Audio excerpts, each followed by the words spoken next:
Since September the 11th, America has seemed locked into its war on terror. One might believe that American diplomatic horizons stop at the suburbs of Baghdad or Kabul. But while focusing on the vestiges of the World Trade Center, the country is secretly preparing for a new conflict, an undeclared war, but one that is the top priority for the intelligence community and the White House. Ahead of Al-Qaeda, more important than the quagmire in Iraq, the Chinese threat, America's new war.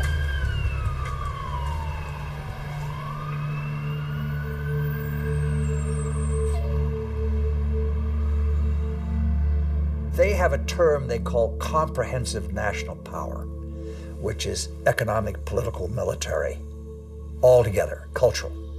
And they say this is the essence of China. This is the time for China to rise. Our time has come. This is the Tang Dynasty again. We are a great power. We are a world power. They are playing the old Sun Tzu game, winning the fight without firing a bullet, or that isn't what Sun Tzu said, but win the battle without losing men. That's the best way of winning. And I think they're very conscious of this, but they're willing to fight.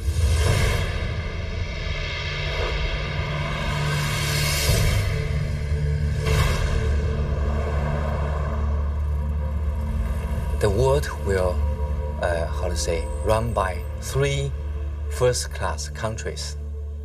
One is USA, United States of America. Another is USE, United States of Europe. Then the Greater China. At this point, at the current point, I think the possibility to see a USE is very slim. But the USA stay as top one country is something sure, right?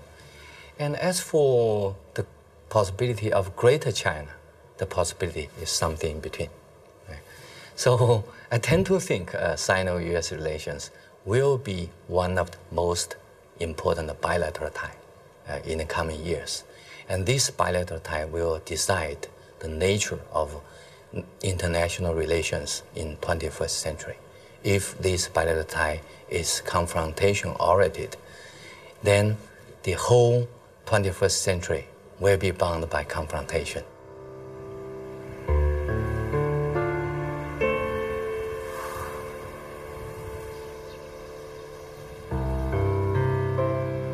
Kinmen Island, the actual frontier between the two giants, and where the ultimate confrontation may take place. This little island belongs to Taiwan, but it is only 2 kilometers from the Chinese coast. From here, one can see the inaccessible banks of Fujian province, where hundreds of ballistic missiles point at Taipei.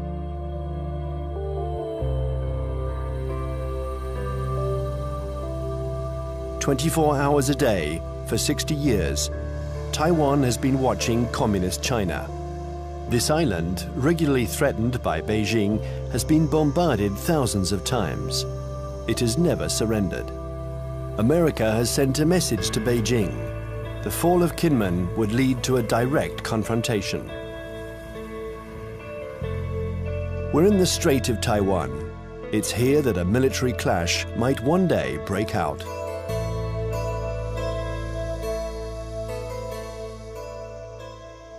Taiwan is one of those emotional hot-button issues, the way Jerusalem is to Palestinians and Israelis, the way Kosovo was to the Albanians and Serbs. And for most mainland Chinese, Taiwan is rightfully a Chinese province. This was territory that they believe was stolen from China by Japan in the 1895 war, and that the United States prevented reunification during the early stages of the Cold War because of our opposition to communism.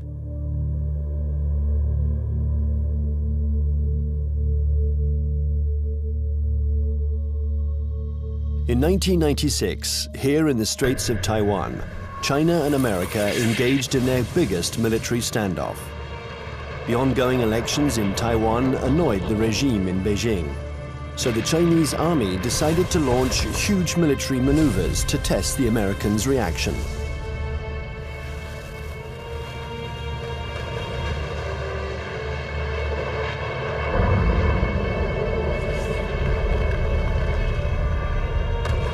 After several days of this Chinese show of force, Washington deployed 2 aircraft carriers. It was the first time the two countries came face to face. For several days, there was extreme tension between the two nuclear powers.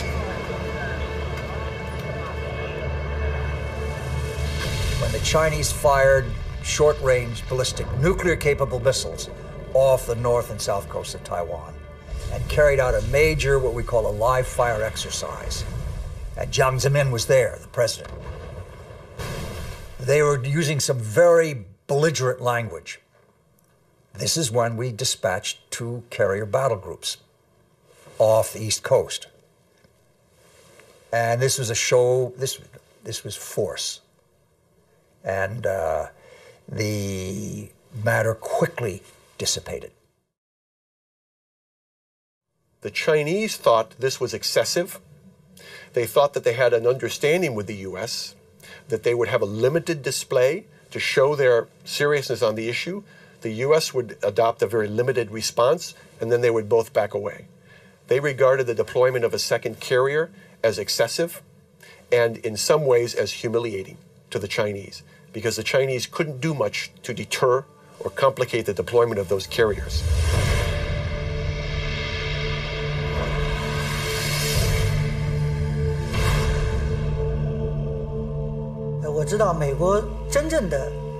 I know this story well, and I can tell you that the truth is very different from the American propaganda. I was there in 1996. The Americans had promised to send an aircraft carrier to Taiwan for Election Day to protect Taiwan. But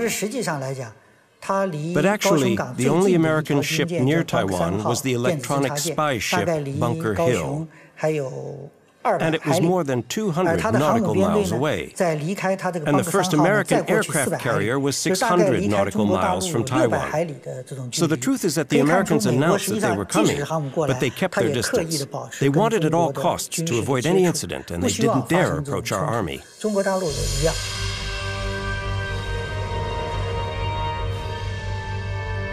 Even if the Americans didn't take much of a risk, in the eyes of the world, they reaffirmed a sacred principle of their foreign policy. They support Taiwan. And they will continue to do so regardless of China's growing power. I think believes Taiwan is very important for a number of reasons, not to mention the fact that it's our 8th largest trading partner, our 6th largest market for agricultural goods. It's one of America's most important sources of high-tech semiconductor products. Even though they're imported to the United States via China, they're made in Taiwan.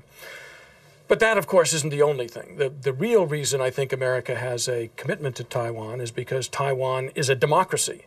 It is, in fact, the most vibrant and dynamic democracy in East Asia. And it's a democracy that came to fruition under the pressure of the U.S. government, primarily the Congress, after 40 years of very tight authoritarian rule by a regime that came from mainland China. I think, however, the real reason that the United States, especially the Pentagon, is so concerned about Taiwan is that it has been a very strong defense and intelligence partner for the last 50 years, including the last 30 years since the breaking of relations with the Republic of China on Taiwan. We have still maintained a very strong defense relationship and a very strong intelligence collection relationship with Taiwan. I would say the United States is committed to Taiwan. This goes back historically a long, long way. World War II, we were there. And we were looking for a strong, unified, democratic China. Well, we got 2/3 of it. Strong and unified, not democratic. Now we're calling China a responsible stakeholder. We've got half of it. We've got a stakeholder, but not a responsible one yet. The U.S. feels that we have an obligation, legal, moral, to Taiwan, that we cannot stand idly by and let this be taken over by what looks like an authoritarian, communist-influenced power. This cannot be.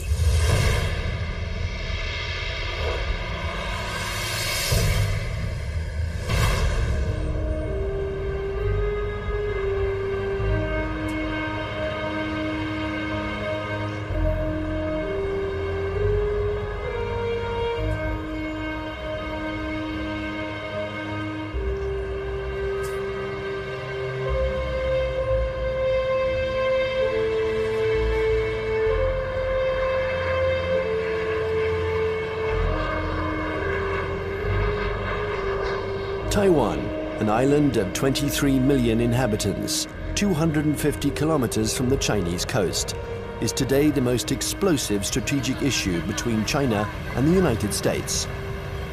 Taipei, the capital, flaunts its economic success. It is one of the biggest centers in the world for the electronics industry.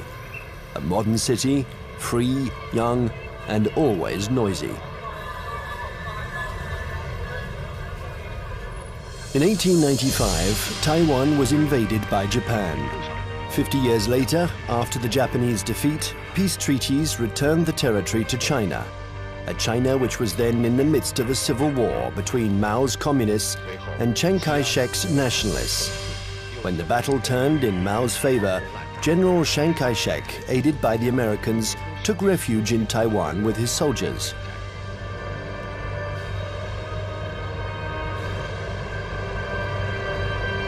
Since then, two Chinese governments have coexisted. In Beijing, the communist regime that controls the entire mainland. And in Taipei, the nationalist regime, having become little by little a democracy, calling itself the Republic of China, which rules only Taiwan. Officially, these two governments both claim to be the legitimate representatives of all the Chinese. Taiwan is not recognized as a state by the UN. Only 20 small countries maintain diplomatic relations with the island.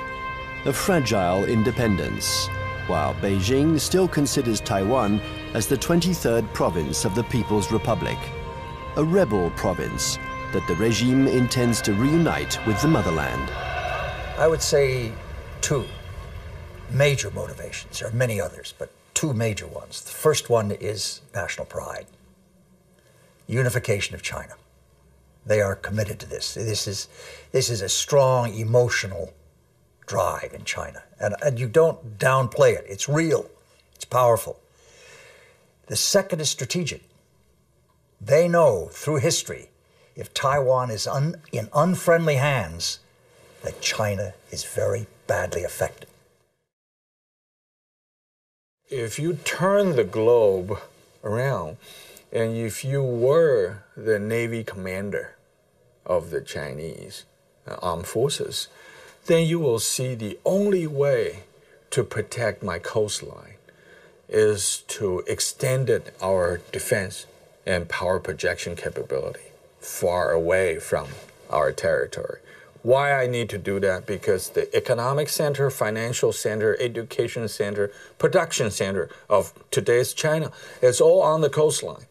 So the Navy's mission is to make sure that nobody touched this so I can continue to grow. To go out, you have a big stone right there. You can go other places, but there is a stopper, a stone blocking your way, and that's Taiwan.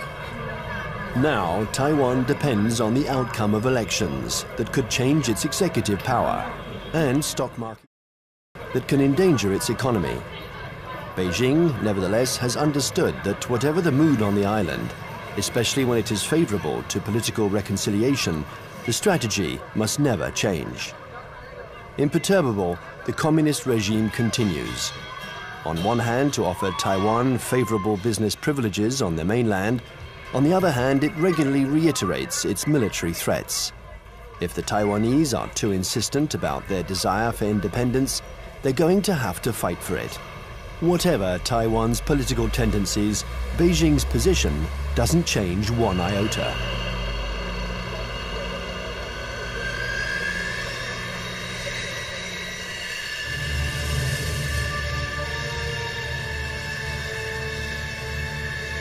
A freeway in the middle of the island of Taiwan. In a few minutes, it has been transformed into a landing strip. The population watches this military exercise. They're used to it. French Mirage 2000 and American F-16 jets land and take off with an enormous roar.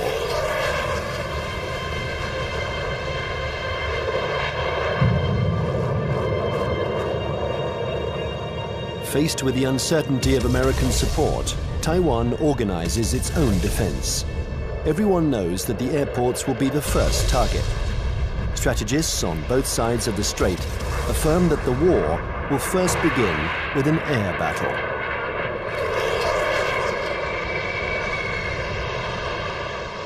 I think that experts the world over know that it's very difficult to succeed with an invasion. We still remember Normandy.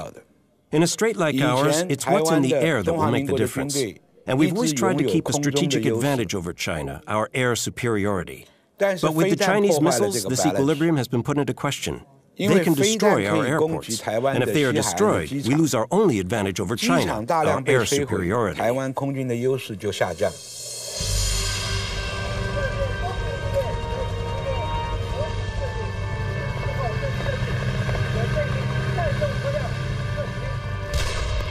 Taiwan's military power is concentrated in its air force, but also in special ground forces. They are training to face the Chinese People's Liberation Army. In the event of a conflict, they expect elite Chinese troops to parachute onto the island to attack strategic targets. Every Taiwanese people here knows that when the war comes, Taiwan is going to take the first bullet. We are going to take the first bullet, and probably we're going to take the bullets continue for about 2 weeks until a month, until that the United States coming. And there's no way that U.S. will come here to fight a difficult fight. If they really want to get involved, it's better for them that to wait when the Taiwanese people, we are wearing down the Chinese elite troops and give them the huge number of the sacrifice. And then the U.S. can come in and clean out the battlefield and win an easy fight. Everybody in Taiwan knows that.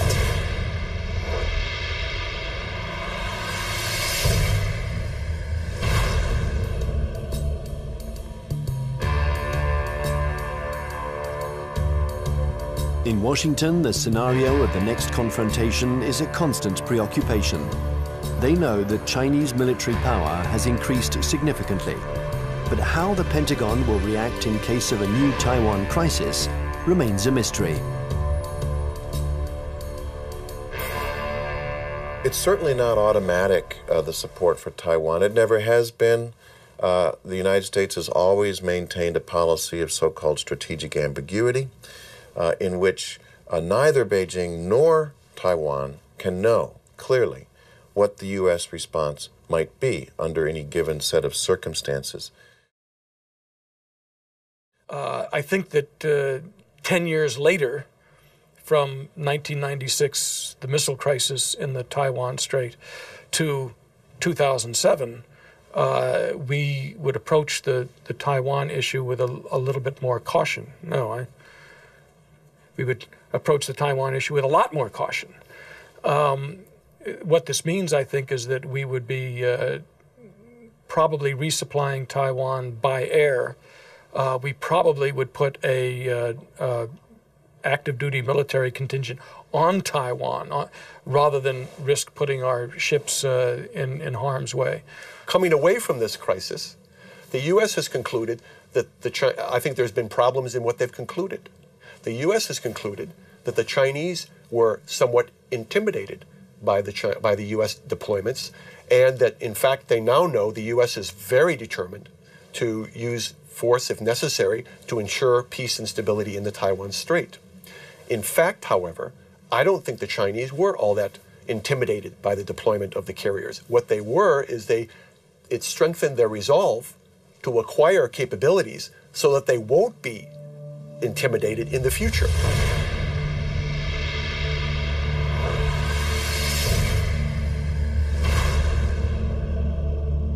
Since the 1996 confrontation between China and the United States around the Taiwan issue, I think China's military modernization speed up. And people saw some achievements, right? Now China owns J-10.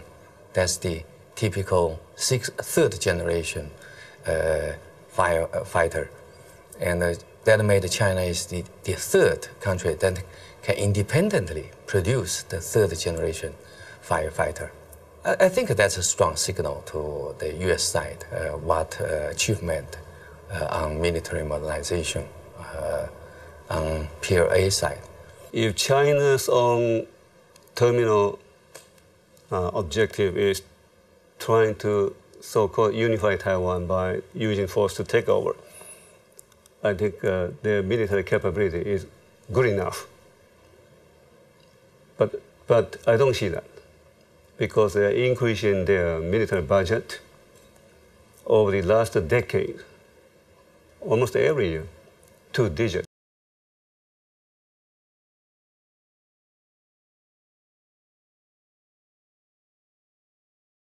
And their budget is not transparent. Some observers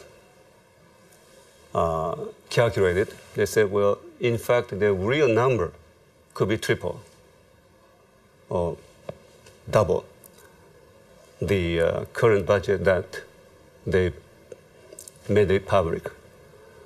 So why they are doing it?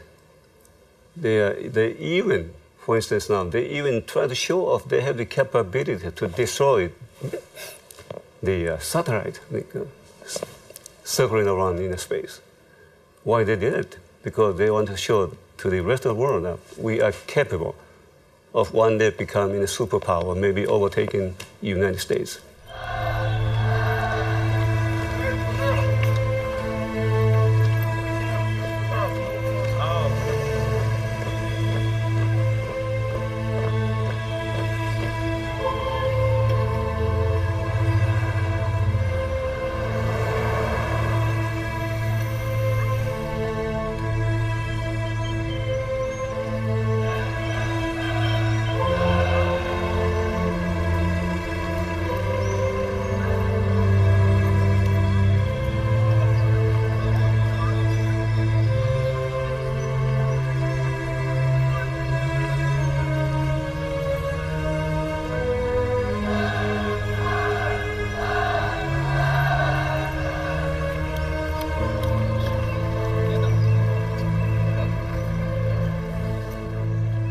Frankly speaking, the status quo balance of power is still strongly in favor of the United States.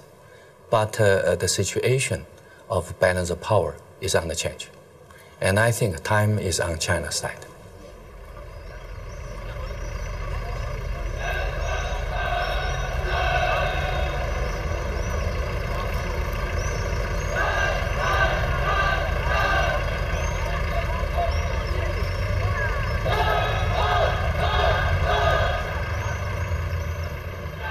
Since the 1996 crisis, the United States and China have often had occasion to test each other's resolve. Small conflicts, sometimes public, sometimes secret, that can be understood today as a pattern of confrontations between the two powers. On May 7th, 1999, in the midst of the Kosovo War, NATO bombed the Chinese embassy in Belgrade. 3 Chinese people were killed. NATO claimed it was a military error. CIA had apparently furnished the wrong maps. In answer to this provocation, the Chinese organized mass demonstrations in front of American embassies.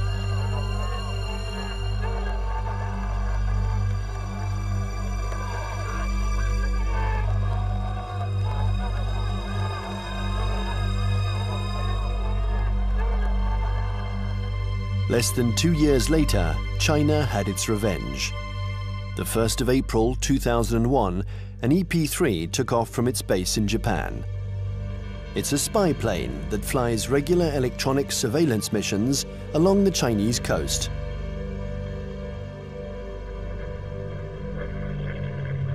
After 6 hours of flight, while still in international airspace, the American airplane was intercepted by 3 Chinese jets. This had been going on for some months. The Chinese planes came within a few meters of the American plane, a little game that the pilots were used to. One of the Chinese pilots was Wang Wei, and the crew of the EP-3 knew him well. He had already shown through his past interceptions of U.S. aircraft that he was willing to take some very serious risks in coming very, very close to U.S. aircraft. They knew him well. Smart Alec, hot dog we call him. He's in the thing and screw you, and Sam, he comes up like this. Well, he comes a little bit too close. And the Chinese, again, the propaganda apparatus turns on, and they say, our plane deliberately turned, hit his plane, and it crashed. Your fault. And we said to China, that defies the laws of physics. The U.S. government had already expressed its concern over this to the Chinese government. I think in this instance, he miscalculated, and he allowed his aircraft to get too close, and it struck the U.S. aircraft, and it damaged his aircraft in a way that forced him to crash.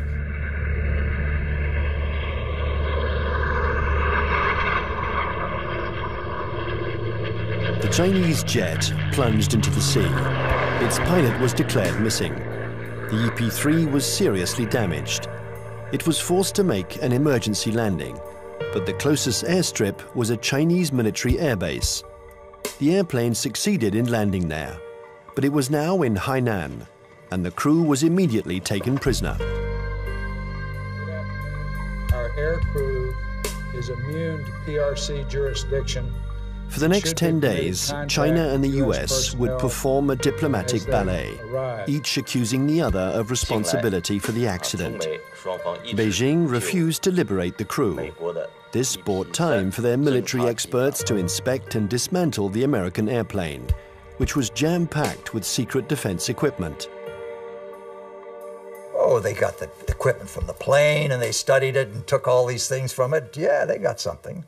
But I mean, it's no big deal. Finally, 10 days later, a letter from the US ambassador apologized for the death of the Chinese pilot, and the crew was freed. What was left of the EP-3 was loaded onto a huge Antonov transport plane. Direction, the United States.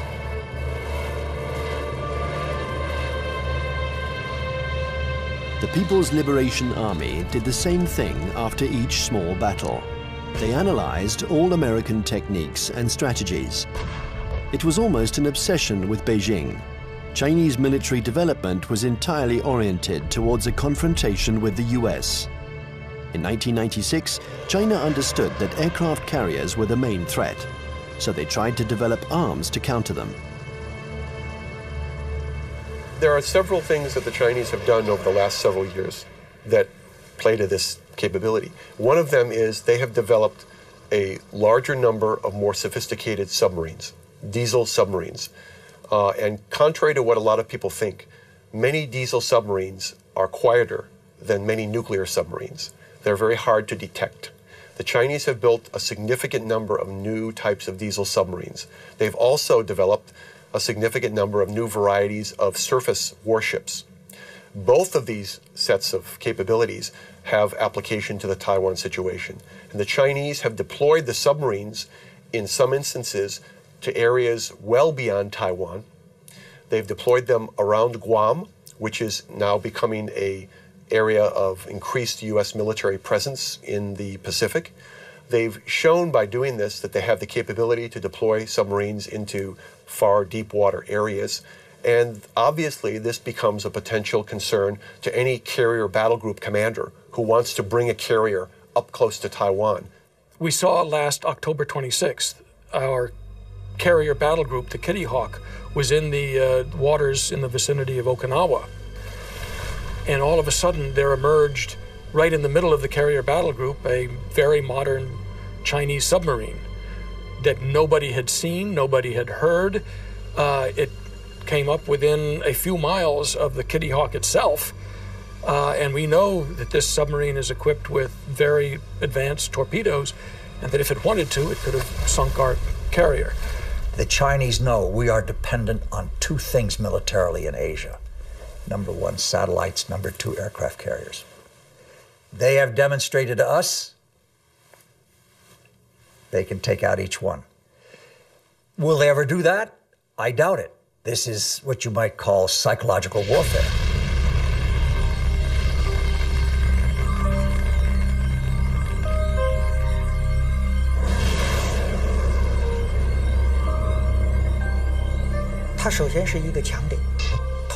Satellites are an American strong point, but if you look closely, they can also be a weak point. The U.S. relies on satellites to control their entire communications network, and that's a weakness. Today, and we were able to verify this during the last conflicts, the American military depends too much on its electronics and satellites. This dependence reminds me of the Greek legend. The powerful Achilles, who was invulnerable, except for his heel. And satellites are a little like the American Achilles heel. The 11th of September 2006, the People's Liberation Army launched a missile that destroyed one of its own satellites. The explosion in space was obviously immediately detected by the Pentagon. There was consternation in Washington. Nobody had anticipated this Chinese initiative. The Chinese have had an anti-satellite program for some time now, and it's designed primarily to, again, to deter the United States or to complicate U.S. decisions in the event of a crisis. So yes, I think the recent shot by the missile to fire against their own satellite and shoot down their own satellite was designed to convey a signal to the United States about the fact that the Chinese are not simply going to sit back, in their view, and allow the U.S. to have predominant influence. They are going to try to influence the situation, in this case, in sort of an asymmetrical way, by threatening what is regarded as one of the critical areas of U.S. surveillance. The Chinese army has also developed another system to blind American satellites. These are giant lasers that don't destroy them, but blind them enough to make them useless. This isn't science fiction, but a technology that is already in use. And then there exists a still more terrible weapon, a weapon that the Americans and the French have already mastered. Its development was a priority for the Chinese army. The Chinese have followed very closely the American dependence on the electromagnetic spectrum, the use of communications and networking among satellites and ships and command systems to fight a war. They saw what happened in the first Gulf War, they saw what happened in Kosovo, they watched Afghanistan, they watched the second Gulf War, and they realized that we are more and more dependent on the electromagnetic spectrum and moving communications back and forth. And an electromagnetic pulse, which is produced by detonating a nuclear weapon, usually fries transistors and stops that kind of communication. An electromagnetic impulse weapon uses a nuclear explosion to generate an electromagnetic wave. When this wave hits boats or planes, it instantaneously destroys all electronic equipment. No one dies, provided they are far enough away from the nuclear explosion. But the American battleships, totally dependent on electronics, would immediately be disabled. The Pentagon report described a nuclear detonated or nuclear generate EMP. I asked people in Pentagon, why don't you say they have conventionally generated EMP? They say, we don't want them to know whether we know them.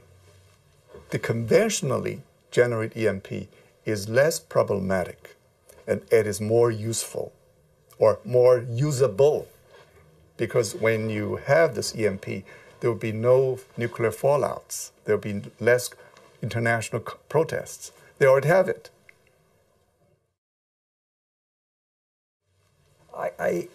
Yes, it is like shooting down the satellite, getting the submarine under the aircraft carrier, EP3 incident off Hainan. It is, look, we mean business. You pay attention to what we're doing. We're publishing the figures that our military budget is going up because we are creating a strong defense against you. China's developing power isn't only military. The regime has understood that it has to make use of every citizen, every business, every organization in its confrontation with the United States. An arms race wouldn't make sense against Washington. It's a war to control energy, the media, culture, and raw materials. And facing an America that overconsumes, that is deeply in debt, an America weakened by its own excesses, China counters with its best weapon, its breathtaking economic growth. The new threat isn't the classic military threat, direct confrontation between one country and another. Today it's no longer guns against guns, airplane against airplane, or tank against tank. Confrontation takes many forms, in many different areas. For example, in finance or the media, there can be attacks in all these areas. The object of these new kinds of conflicts is the same as in a conventional military confrontation, forcing the enemy to accept certain conditions. It's still war, but war today goes beyond this military domain. It's what we call an unrestricted war. One has to learn to decode the battles in this new war. Sometimes they are small events that seem harmless at first. Thus, on February 27, 2007, the main American stock indexes plunged. Paris had just lost 3%. New York is in an uproar. The cause of this mini crash began with a tornado that originated on the other side of the world, in Shanghai. Suddenly, and with no apparent reason, the stock market there lost 9%, and it took the whole planet down with it. Nobody really understands what happened, but in New York, they pondered the lesson. China had just shown that it could use its new economic power to destabilize its adversaries, above all when they are weakened, like the United States, by the subprime crisis. Beijing uses economy in several ways. First, by influence. Well, in Southeast Asia, worldwide. They invest money when the leaders visit that capital. Then they sign some agreements. The second is what you said. They would only hint at something they might do. For instance, the now 1.2 trillion US dollars foreign reserve of China as of the end of March 2007, 40% of them are deposited in United States Treasury bills. So if Beijing decides to transfer that to euros, it will be very painful to the United States. But Beijing doesn't need to say. It only hints here and there. And Washington feels a big headache. Thus, China and America multiply their battlefields. There is the piracy of Hollywood DVDs, the recall of Chinese toys by American builders, the reception of the Dalai Lama in Washington, the buying up of oil companies by Beijing, hundreds of conflicts. China and America think that they have to dominate in order to survive. The US consumed over 35% of the whole, global consumption, right? 8 times as their population percentage. So they enjoy this position as the only superpower. Then they can get extra resources. So there is a bipartisan support stance for US foreign policy. They will remain as the only world leader in the world. And then they will keep alert against any country, no matter the name of this country, China, French, Russian, Germany, Indian, Brazil, any country that can threaten the US dominance, that will be a problem.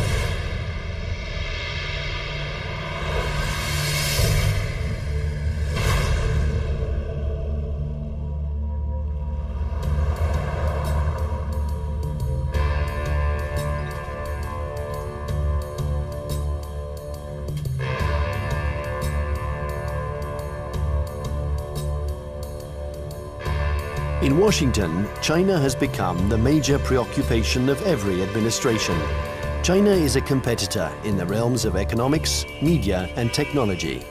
World hegemony is no longer measured by the number of nuclear warheads.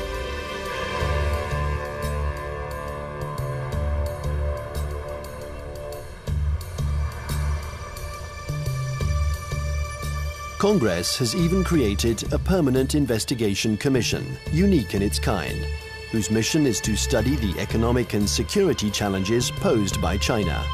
Russia never got that kind of attention during the times of the Cold War.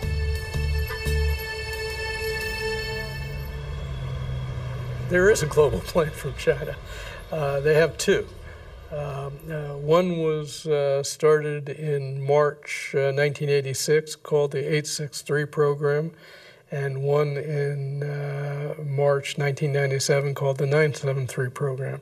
The first, the 863 program, called the Torch Plan, was a global plan designed to gather and bring to China dual-use technologies that could be used to improve China's technological base and economy and industry while improving its military capacity.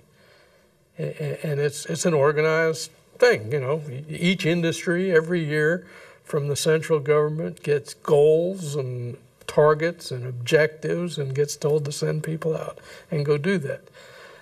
So it is organized, and it's not perfect, but it's organized. And the 973 plan is a parallel designed to improve their capacity in basic research and innovation. People in the States pay too much attention to China.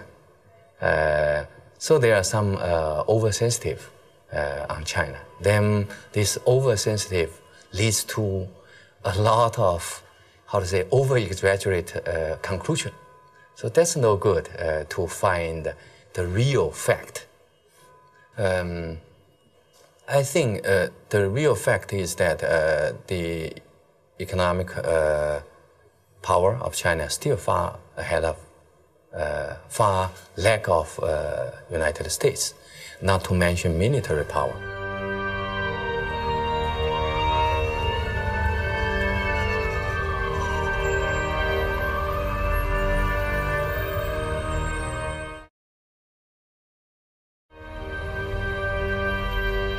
If the French Foreign Intelligence Collection Service goes to a student and says, while you're at Tufts University, we want you to go over to some laboratory and gather this, the student can say, I'm busy.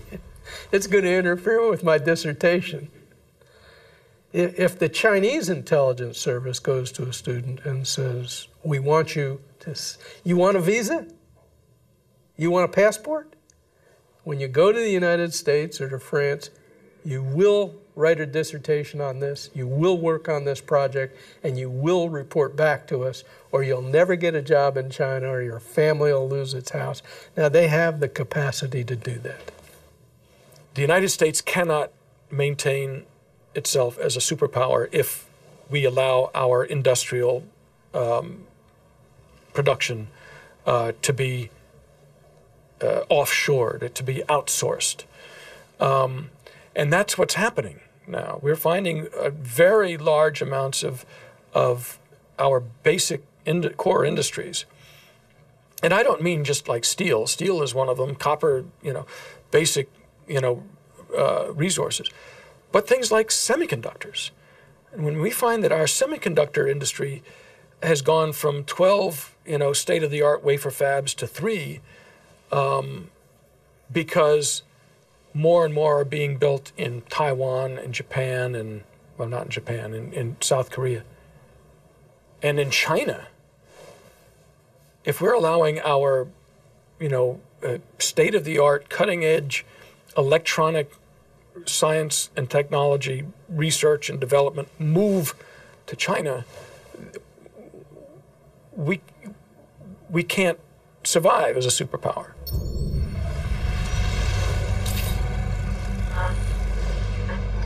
This technological war culminates in cyberspace. China and the US have armies which are developing cyber soldiers who spy on or attack each other's computer networks.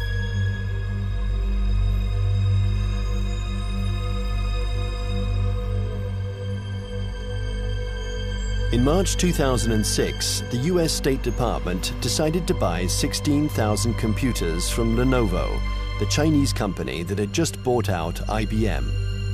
Some of these computers were meant for networks that circulate secret defense data. Larry Wurtzel and his commission intervened to stop the delivery.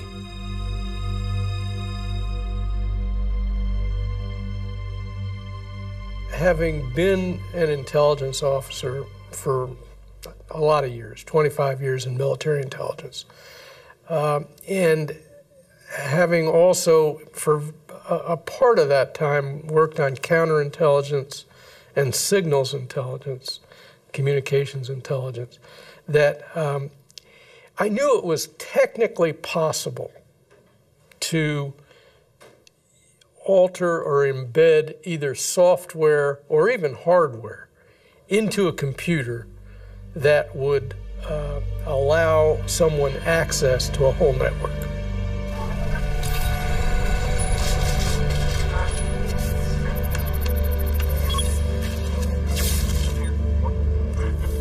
The entire Bureau of Export Controls of the Department of Commerce was attacked and shut down by, turns out, hackers from China.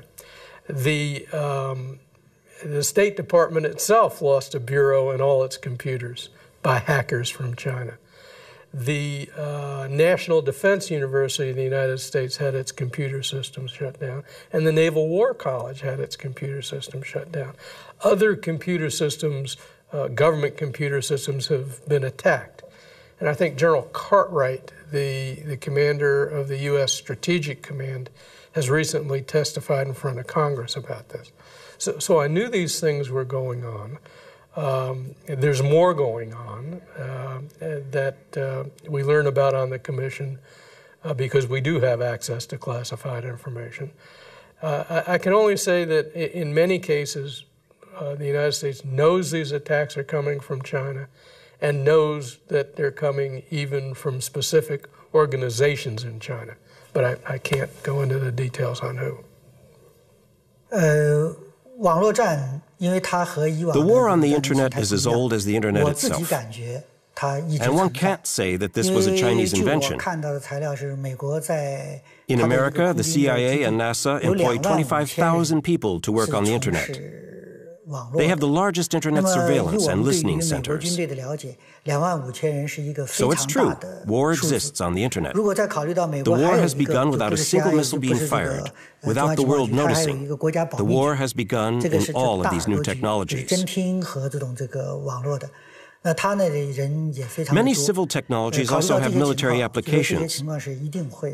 This is especially true of the entire electronics industry and the internet.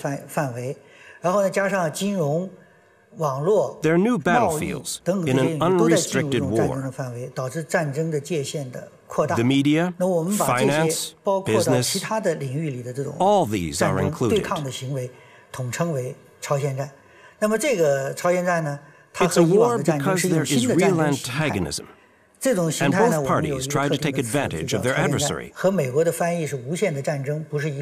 It's a new form of war, the unrestricted war.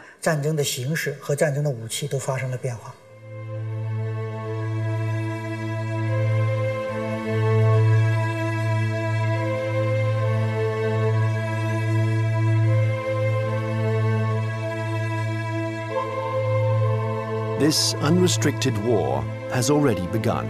Almost everywhere in the world, there is a fight for oil, for water, for resources that are dwindling in the eyes of the West because of China's development.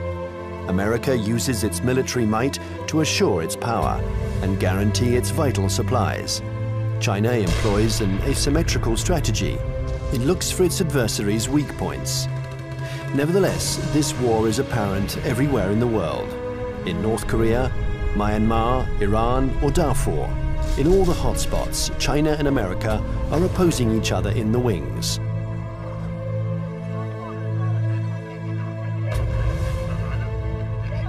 remember the words of Deng Xiaoping: there cannot be two tigers on the same hill.